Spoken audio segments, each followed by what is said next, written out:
Welcome to செல்வி சமையல். இன்றைக்கி செல்வி சமையலில் நம்ம ஒரு சூப்பரான எண்ணெய் கத்திரிக்காய் குழம்பு தாங்க எப்படி செய்கிறதுன்னு பார்க்க போகிறோம். ரொம்ப எம்மியாக டேஸ்ட்டாக சாதத்து கூட வச்சு சாப்பிட்றப்ப சூப்பராக இருக்கும். ஒரு சில பேர் இதை சப்பாத்திக்கும் வச்சு சாப்பிடுவாங்க, அந்த அளவுக்கு டேஸ்ட்டாக இருக்குங்க. வாங்க இன்றைக்கி நம்ம எண்ணெய் கத்திரிக்காய் குழம்புக்கு என்னென்ன பொருட்கள் தேவைன்னு பார்ப்போம்.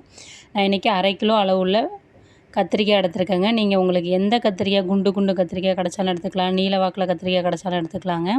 2 பெரிய வெங்காயம் பெரிய சைஸில் கட் பண்ணி வச்சுருக்கேன். 2 தக்காளி, லெமன் சைஸ் அளவுக்கு புளி தண்ணியில் ஊற வச்சு வச்சுருக்கேன்.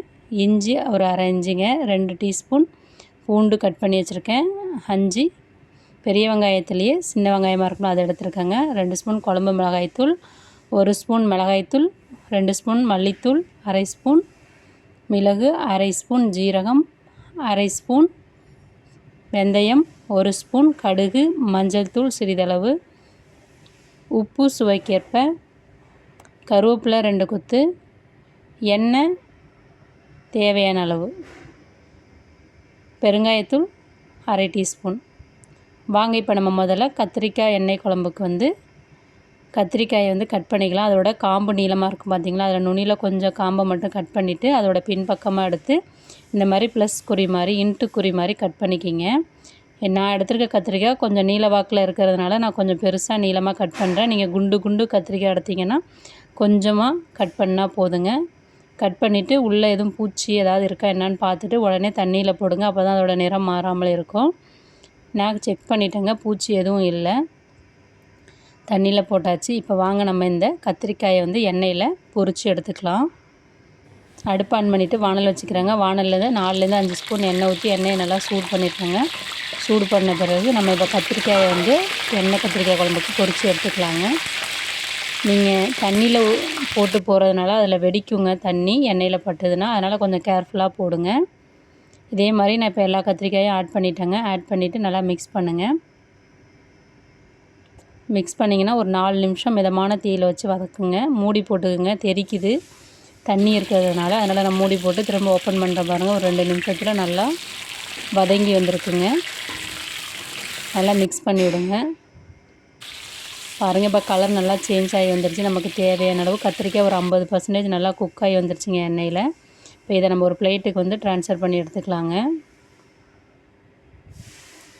பாருங்கள், அழகாக நமக்கு சூப்பராக கத்திரிக்காய் நல்லா வதங்கி வந்துருச்சுங்க எண்ணெய் கத்திரிக்காய் குழம்புக்கு. இப்போ திரும்ப நம்ம அதே வானலில் அதே எண்ணெய் இருக்குது பாருங்கள், அதில் வெங்காயம், தக்காளி, இஞ்சி பூண்டை வதக்கி எடுத்து அரைச்சிக்கலாம். அதே எண்ணெயில் 2 பெரிய வெங்காயம் பெருசாக கட் பண்ணி வச்சுருக்கேன், அதை ஆட் பண்ணிக்கிறேங்க. ஆட் பண்ணி கண்ணாடி பதம் வர வரையும் நல்லா வதக்கிக்கிறேன். பாருங்கள், நல்லா வதங்கி வந்துருச்சு. இந்த ஸ்டேஜில் 2 தக்காளி எடுத்துருக்கேன், அந்த தக்காளி கட் பண்ணதை ஆட் பண்ணிக்கிறேங்க. அது கூட ஒரு 10 பல் பூண்டு பொடியாக கட் பண்ணி வச்சுருக்கேன், ஆட் பண்ணிக்கிறேன். ஒரு 1/2 இஞ்சி கட் பண்ணி வச்சுருக்கேன், அதையும் ஆட் பண்ணிக்கிறேங்க. இது நல்லா வதங்கணும். தக்காளி நல்லா நைஸாக மாவு மாதிரி வதங்கணுங்க. இப்போ பாருங்கள், நல்லா வதங்கி வந்துருச்சு பார்த்திங்களா. இதை நல்லா ஆற விட்டு மிக்சியில் அரைச்சி எடுத்துக்கலாம். வாங்க இப்போ அடுப்பில் இன்னொரு வானல் வச்சுக்கலாம். அந்த வானலை சூடான பிறகு 2 ஸ்பூன் எண்ணெய் ஊற்றிக்கிங்க. எண்ணெய் சூடான பிறகு கடுகு 1 டீஸ்பூன் ஆட் பண்ணிக்கிங்க. கடுகு ஆட் பண்ணி நல்லா பொரிய விடுங்க. அப்போ தான் எண்ணெய் குழம்பு நல்லா வாசமாக இருக்கும். வெந்தயம் 1/2 டீஸ்பூன் ஆட் பண்ணிக்கிங்க. அதையும் நல்லா பொரிய விடுங்க. அடுப்பை சிம்மில் வச்சுக்கிங்க. 1/2 டீஸ்பூன் ஜீரகம் ஆட் பண்ணுங்கள். 1/2 டீஸ்பூன் மிளகு ஆட் பண்ணுங்கள். சில பேர் இதை இடிக்கல்ல நச்சு சேர்ப்பாங்க, நான் டைரெக்டாக சேர்த்துருக்கேன். நல்லா ஃப்ளேவர் நல்லாயிருக்கும். அந்த மிளகு நம்ம கடித்து சாப்பிட்றப்ப நல்லாயிருக்குங்க குழம்புல இருக்கிறப்ப. 2 கொத்து கருவேப்பிலை ஆட் பண்ணிக்கிறேன்.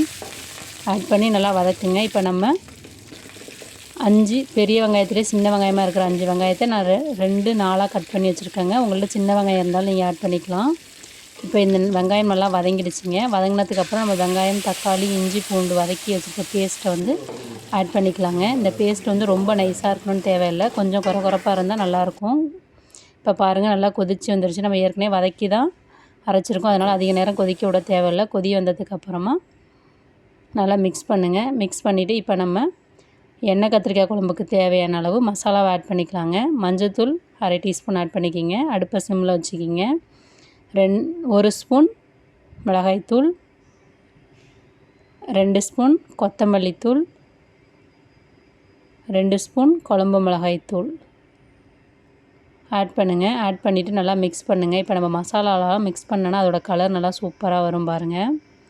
இந்த மசாலாலாம் நல்லா மிக்ஸ் பண்ணியாச்சுங்க. இந்த அளவுக்கு திக்காக இருக்குது நமக்கு.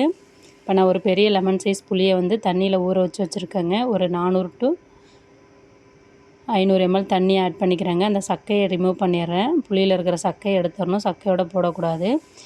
இப்போ புளிக்கரைசலை ஊற்றி மூடி போட்டு ஒரு 10 நிமிஷம் கொதிக்க வைக்கிறேங்க. இப்போ நல்லா கொதி வந்து ஓரளவு எண்ணெய் பிரிஞ்சு வந்திருக்கு பாருங்கள். தெரியுது லைட்டாக. ஒரு 10 நிமிஷம் தாங்க சிம்மில் வச்சு கொதிக்க வச்சேன். எண்ணெய் லைட்டாக பிரிஞ்சு வந்திருக்கு. இப்போ இதை நல்லா மிக்ஸ் பண்ணிக்கலாங்க. இப்போ நல்லா மிக்ஸ் பண்ணிவிட்டு நம்ம எண்ணெயில் பொரித்து வச்சுருக்கிற கத்திரிக்காயை வந்து 1 by 1 இப்போ நம்ம குழம்புல ஆட் பண்ணிக்கலாங்க. எல்லா கத்திரிக்காயும் ஆட் பண்ணிட்டேங்க. ஆட் பண்ணிவிட்டு நல்லா மிக்ஸ் பண்ணணும். நல்லா மிக்ஸ் பண்ணுங்கள். கத்திரிக்காய் எல்லா பக்கமும் ஸ்ப்ரெட் ஆகிற மாதிரி நல்லா மிக்ஸ் பண்ணி விடுங்க. இப்போ நம்ம குழம்புல கொஞ்சம் பெருங்காயத்தூள் போட்டுக்கலாம். ஏன்னா புளி குழம்பு வைக்கிறோம், புளி ஊற்றுறதுனால பெருங்காயத்தூள் சிறிதளவு போட்டுக்குங்க. காரக்குழம்புக்கு தேவையான அளவு உப்பு ஆட் பண்ணிக்கிங்க சுவைக்கேற்ப. ஆட் பண்ணி நல்லா மிக்ஸ் பண்ணுங்கள். நல்லா இப்போ மிக்ஸ் பண்ணிட்டேன் பாருங்கள். குழம்போட கலரு சூப்பராக இருக்குது. இந்த கத்திரிக்காய் சேர்க்கும் அதோட வாசனை ஃப்ளேவர் சூப்பராக இருக்குங்க. இப்போ மூடி வச்சுக்கலாம். மூடி வச்சு அடுப்பை மிதமான தீயில் வச்சு ஒரு 10 நிமிஷம் நல்லா வேகட்டும். ஏற்கனவே கத்திரிக்காய் நம்ம பொரிச்சு தாங்க எடுத்துருக்கோம். 10 நிமிஷம் கழித்து நம்ம எடுத்து வச்சுருக்கிற 1 ஸ்பூன் வெல்லத்தை ஆட் பண்ணிக்கலாங்க. வெல்லத்தை ஆட் பண்ணி எல்லா பக்கமும் ஸ்ப்ரெட் ஆகிற மாதிரி நல்லா மிக்ஸ் பண்ணி விடுங்க. மிக்ஸ் பண்ணிவிட்டு மீண்டும் மூடி வச்சுக்கலாங்க. மூடி வச்சு ஒரு 2 நிமிஷம் கொதிக்க விடுங்க. அந்த வெல்லம் எல்லா பக்கமும் ஸ்ப்ரெட் ஆகணும். இப்போ பாருங்கள், எண்ணெய்லாம் நல்லா பிரிஞ்சு சூப்பராக இருக்குங்க. இந்த வாசனை சாப்பாடு கூட வச்சு இப்பயே சாப்பிடணும் போல் இருக்குது. அந்த அளவுக்கு வாசனையாக இருக்குங்க. பாருங்கள், கத்திரிக்காய் நல்லா ஈவனாக வெந்து வந்துருச்சு. சூப்பராக இருக்குது பாருங்கள். சாதத்து கூட வச்சு சாப்பிட்டா சூப்பராக இருக்குங்க. நான் செஞ்சு சாப்பிட்டு பார்த்தேங்க. எண்ணெய் கத்திரிக்காய் குழம்பு சூப்பராக இருந்தது. நீங்களும் இதே மாதிரி செஞ்சு பார்த்துட்டு சாப்பிட்டு பார்த்துட்டு எப்படி இருந்ததுன்னு சொல்லுங்கள். நம்ம சேனலை லைக் பண்ணுங்கள், ஷேர் பண்ணுங்கள், சப்ஸ்கிரைப் பண்ணுங்கள், கமெண்ட் பண்ணுங்கள். Thank you very much.